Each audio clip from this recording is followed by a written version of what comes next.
Hello! Today we are going back to Guadeloupe. Why? Because I'm just getting over yet another illness. Because it's winter and I live with two small children who both go to different daycares. I feel fine. My palate seems to be in shape. But this does mean I haven't had a chance to do any prep work. So, you know what that means? It is time to do some no-notes reviewing. In this case, for some samples I've had lying around and I've been meaning to get to.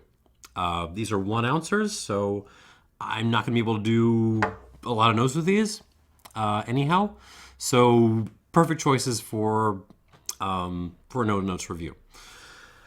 Now, we did have 6 of these in total, and I originally planned to do these in one video rather than a two-parter, as you can see wherever the title may be in your viewing apparatus. But then I took a closer look at some of the strengths on these, and I thought about it, and I realized that would be a terrible idea. So we're going to split these up. We're going to do 2 videos, unaged and then aged Guadeloupe. So what do we got? We got Bielle Premium. That is now poured. These have been airing out for about, not long enough, 20 minutes or so.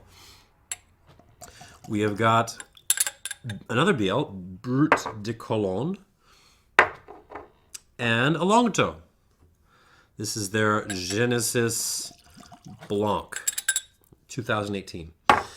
Genesis. Why does every brand looking to draw attention to itself pick Genesis as its, biblical book of choice to advertise its brand? Why not Numbers? Pick Numbers. Pick Joshua. Longueteau Joshua. I'm sure that would do. I'll stop. Okay, let's get into these. Okay, Guadeloupe. I've done a couple of videos on Guadeloupe and rums before. Basically, you're talking about cane juice-based rums, but unlike Martinique, there isn't really the same level of regulation for how they're supposed to be made.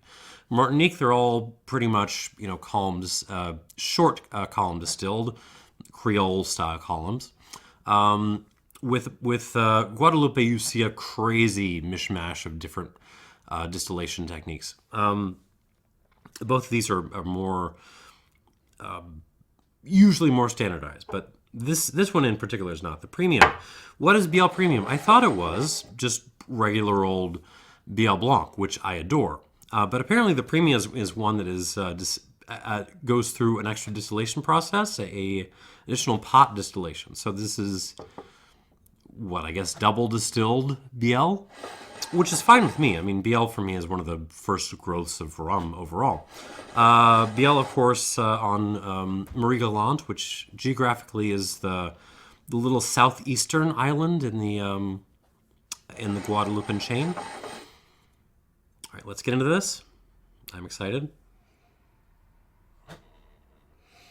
Initially, this smells a lot cleaner, a little bit more subdued than I was getting out of the standard Bielle Blanc. But it's still got a lot of the same characteristics. A lot of lemon peel, lime peel as well, kiwi. But then there's a kind of intermixed with the citrus. There's a kind of smoky character, so it's almost like you've got fresh lemon peel, but also like some burned lemon peel. Very minerally. We're getting some, just some soapstone or something in there. There's also like a pool water element, a little hint of chlorine, but nice.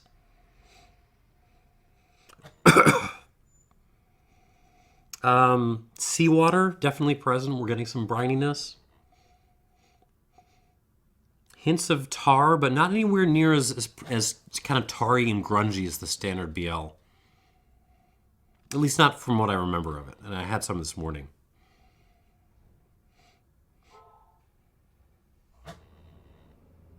It's a nice note. It's really more driven by the citrusy notes than the sort of grungy character that I associate with the standard Bielle Blanc.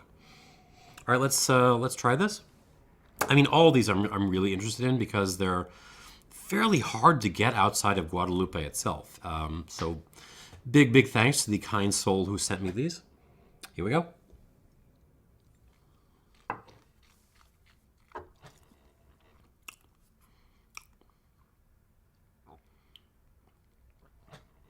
So first of all, I should mention this is bottled at 59% alcohol by volume, which is the same as the standard Bielle Blanc. I will say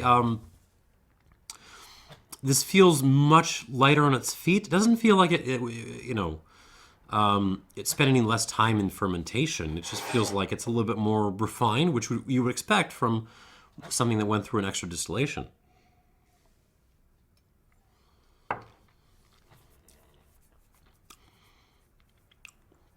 Yeah, lemony, limey, kiwi, some papaya coming in. But there's like a candied aspect to this. There's so like lemon peel candy, if that makes sense, lime candy, lemon drops maybe, but it's not really lemon drops, like homemade lemon drops, if that makes sense. It's very similar to Bielle Blanc. It just feels cleaner and nicer and more refined, not necessarily better.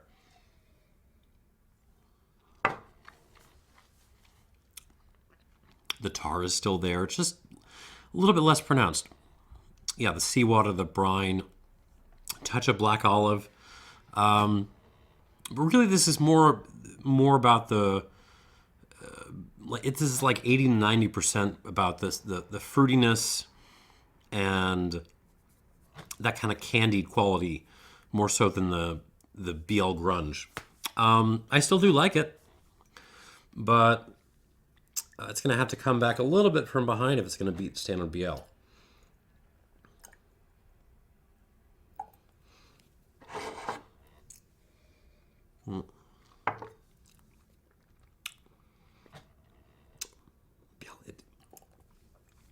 I gotta say, so far, and I'm hoping to break this, but so far in my experimentations, I haven't found a Bielle yet that can really, or anything coming out of Bielle Distillery, because we have to count rum in there, right?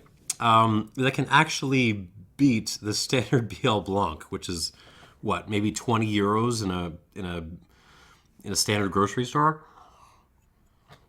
which is just fantastic and wonderful for a distillery lineup, that its basic bottling is that good that the rest of the lineup is playing catch up. All right, we will come back to that, see how it behaves with water. I like it. We'll see where it goes. All right, next up is the Bielle Brut de Colonne, which is at a terrifying 71.2%, and this was bottled 2019. I have been trying to find further information about this, and I can't. So I'm just going to assume I don't really have any information. This is just standard Bielle Blanc, bottled as it comes off the still. So still strength Bielle. I don't really have direct evidence for that, but that would be my suspicion. All right, here we go. On the nose. Did I mention this is 71.2% alcohol by volume? It's not anywhere near as nippy as you would think for that strength. There's a little bit of alcohol coming through, but it's not like, pounding me to death. It just smells like strong alcohol, but not 70% strong. Other than that, this is pretty subdued on the nose. I am getting, well, lemon, but it's almost more lemon pith this time than peel. The tarriness is there. The certainly the seawater, the brine is there. That streak of like soapstone. Slightly floral in this too.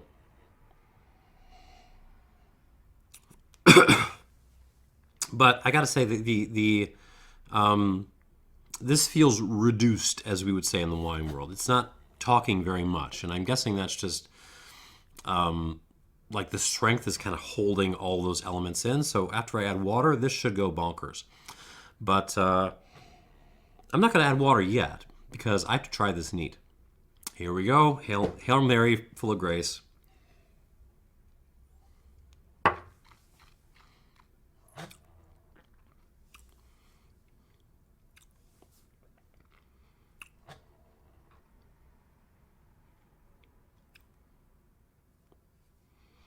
Give me a second to process that.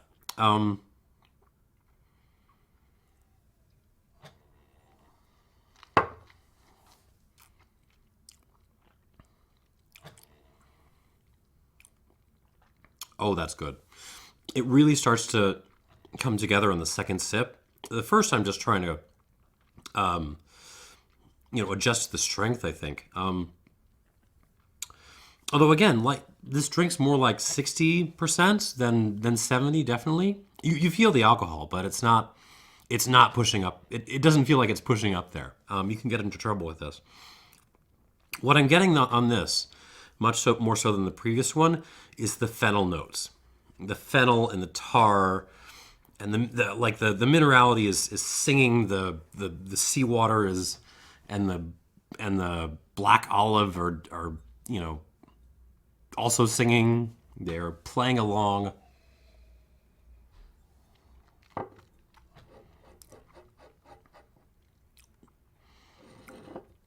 The lemon drops note. Well, a lot of other lemony stuff. The kiwi, the papaya. Not so much grapefruit in there here. There's a little bit of lime. We're getting lemon, smoky lemon, and candy lemon. Lemon drops all at the same time. Throw some flowers in there, some dried flowers. I wasn't sure on the first sip, but the more I tasted this, the more I'm like, yeah, this is up there.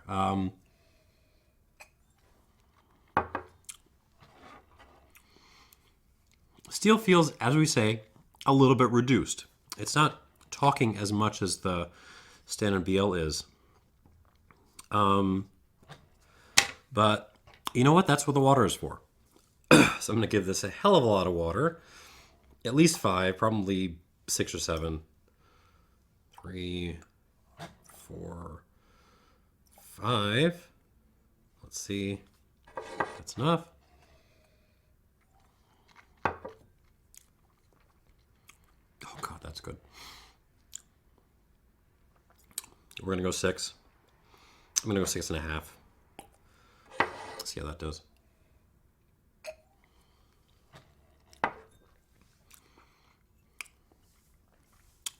I'm gonna leave it at that because I'm afraid of drowning this. God almighty, Bielle is good. They're just good. I mean, they seem to be getting harder and harder to find. Like those sort of backwater grocery stores seem to have less and less of this stuff available. But if you see one of those big blue bottles, just grab it. Just grab it. Don't think about it. Just do it. It's one of the all-time best spirits in rum right now. Yeah. I'm going to leave my scores off until we try this again, but Bielle's awesome. Okay, moving on to Longueteau, though. This was the original sparring partner for my bottle of Bielle Blanc. What was it? Another really strong bottle of Longueteau. All right, this is the Genesis Blanc, bottled at an even stronger 72.7% alcohol by volume. 2008 edition, I believe.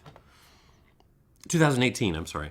And the deal with this is it's Longueteau, of course, but it's also produced entirely from red cane, and it's red cane grown on a particular plot of land which they're calling Number 9. I don't know where that is.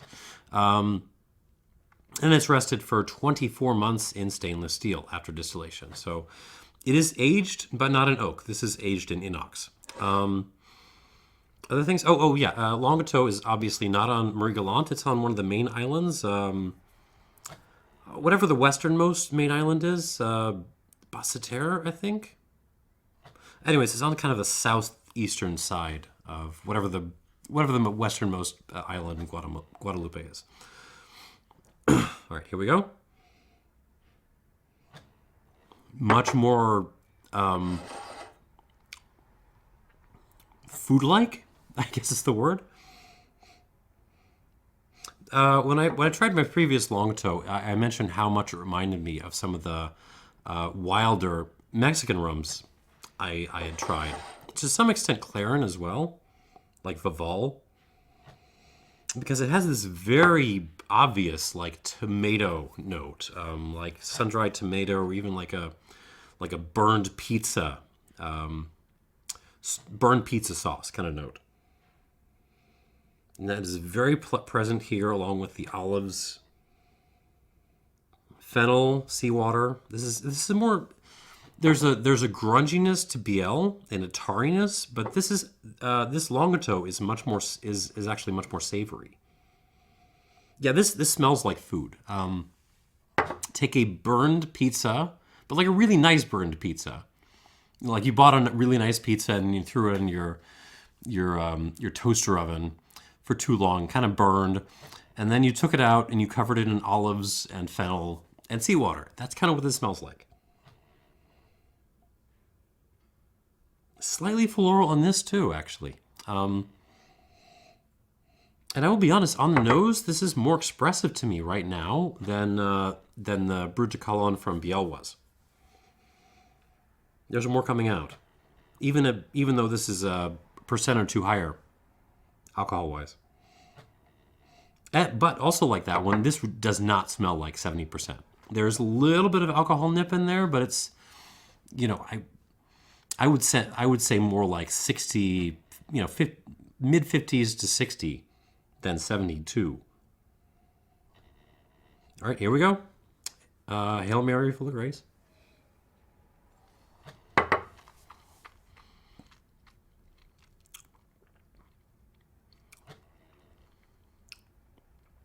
That's very good. Damn it. Here I was thinking the Bielle in the middle would have an easy time of this, but no, we got a fight on our hands. Let me try this again.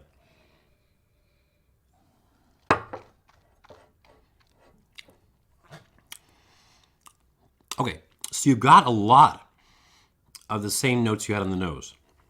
Burned tomato sauce, fennel, olive, brininess, dried flowers. All that is kind of still there, but on the palate, it's pushed into the kind of the sidelines. And in the center, you just have like this pure, beautiful, caney goodness. Like this really just sort of tastes like boozy cane juice to me. With that other stuff in the margins. That's really what I'm getting, is like high proof cane juice, and I'm totally into it.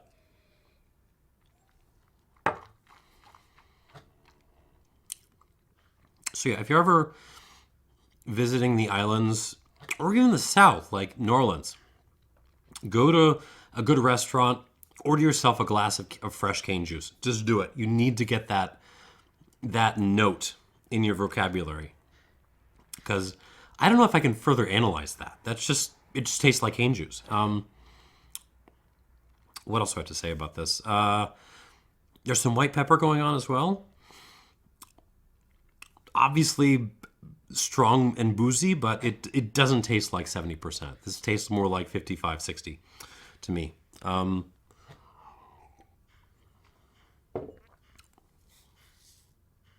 Yeah, this is going to come down to which one behaves better with water. So I am darn pumped to see what these do when I come back to them. 2, 3, 4, 5, and I'm guessing it's going to need 6, 6.5 maybe.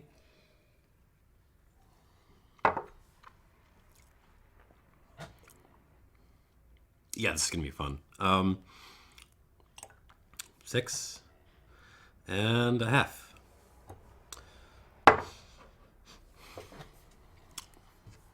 Yeah. Agricole rum, man. These are just good. Like, Well done, Bielle and Longueteau. You all are bringing it. This is great. This is great. I'm into this. All right.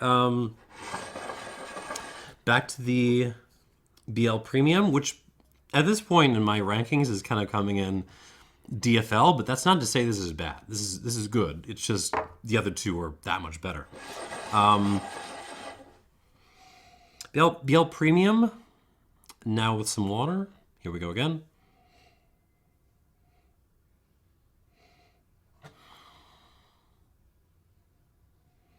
Actually gets more candied on the nose. A lot of those previous notes I was discussing, they're still there, but they kind of pull back, and you're just getting, yeah, like this lemon lime candy kind of note. It's very pleasant. It's very refined. Oh wait, there's some herbs creeping in there too, like maybe some parsley.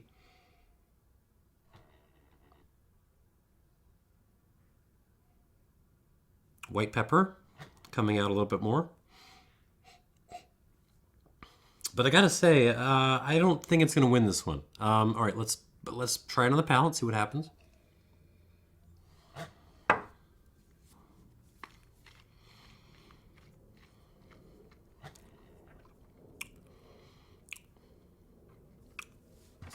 Yeah, still a damn good rum. I mean, does Bielle miss? No, they do not. They just make less good things every once in a while. One more time.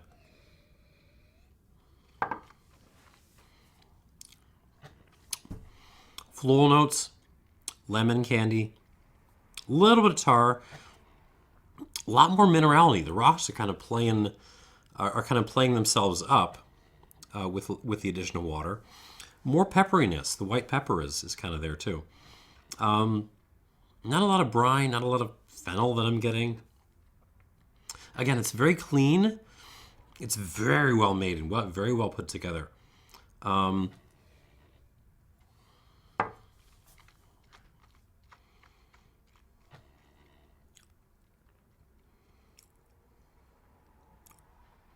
yeah, it's not as good as the standard Bielle 59. Not as good as standard Bielle Blanc. I'm going to give, well, you know what? The finish is growing on me. The way it sort of gets very slightly floral, but also very rocky and kind of peppery on the finish with the addition of water. I'm going to give that a plus. But it's still only an 87 plus. 87 plus for the Bielle Premium. Close, but no cigar. It feels like that saying needs an update. What do people play for? Like, when were people playing for cigars? When did that happen? Anyways, moving on. 87 plus for the Bielle Premium. Moving on to the Brut de Colonne. Now with a considerable amount of water.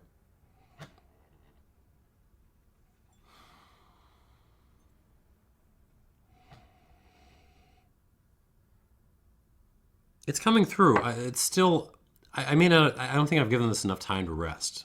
And this is kind of the downside to doing these kind of no notes videos. I know some of you like it. I understand.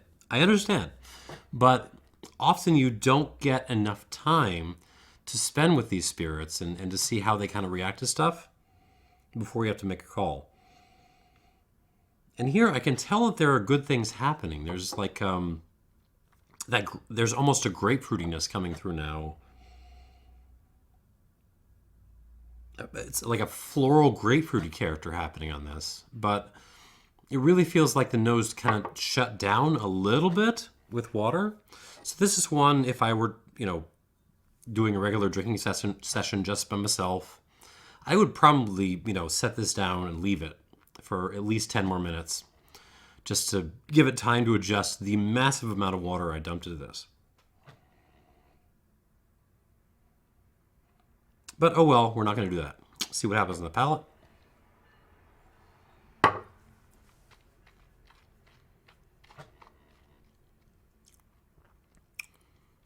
Oh God.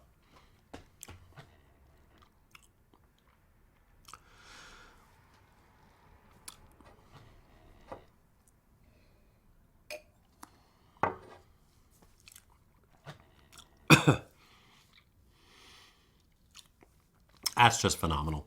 Now I really wish I had more time to spend with this. So I thought maybe the Longueteau was gonna take this with its gorgeous cane juicy beauty. But what this has done with water is to sweeten up further, and as well as like bringing forward the mineral elements, and even like the briny elements are coming forward. There's some pepperiness now, but we're still talking about the same thing as before. We're still talking about that amazing, synthesis of citrus and tropical fruit with tar and olives and fennel. All that is still there. It's just like the sense of sweetness and kind of minerally pepperiness has kind of come out. And God, this is good.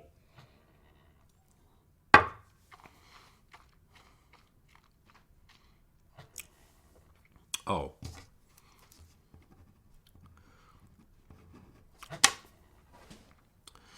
I think I found the first Bielle to beat Bielle Blanc, and it's stronger Bielle Blanc. God,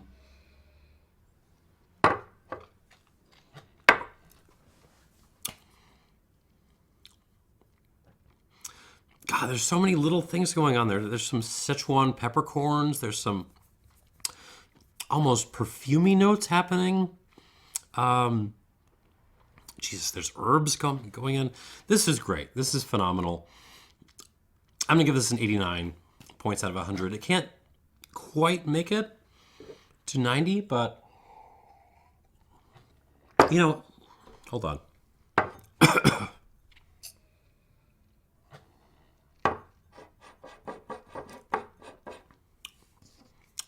+89. 89 plus for the Bielle Brut de Colonne. And yeah, if you see it, grab it. This is a good one. This is a really good one. I wish I had more of this. I would head-to-head against the Nissan L'Esprit, which I recall liking a little bit more, but I would need to have them side by side to tell you. Yeah. Moving on to the Longueteau. Genesis Blanc, now with a lot of water in it.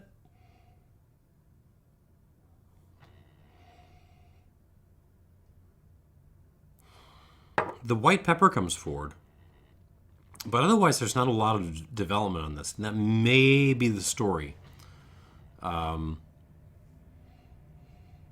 Still very like burned pizza sauce and olive and seawater and fennel and all that good cane juicy stuff. Yeah, no real development aside from the more white pepper, and that's okay. This doesn't really need it. It was nice before, it smells nice now. On the palate,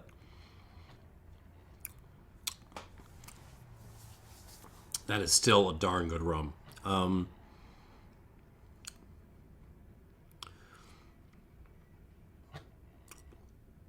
The only problem is, I think I like the Bielle more.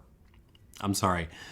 I was really rooting for the Longueteau to kind of come from behind and take this, but no, the Bielle is just too damn good. All right, let me step back and describe this.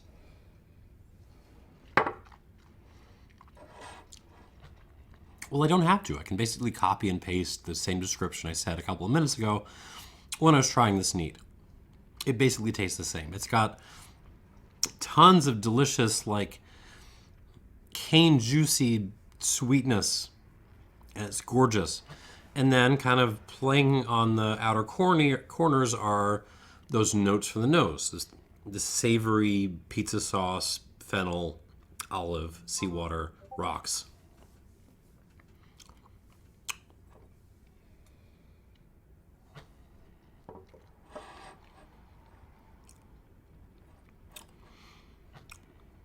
Hasn't really developed much, and that's okay. This is still a fantastic rum. And I'm going to give it 88 points. Yeah, Yeah, 88 points for the Longueteau Genesis. It's awesome. But it's not my favorite of this lineup. It just isn't.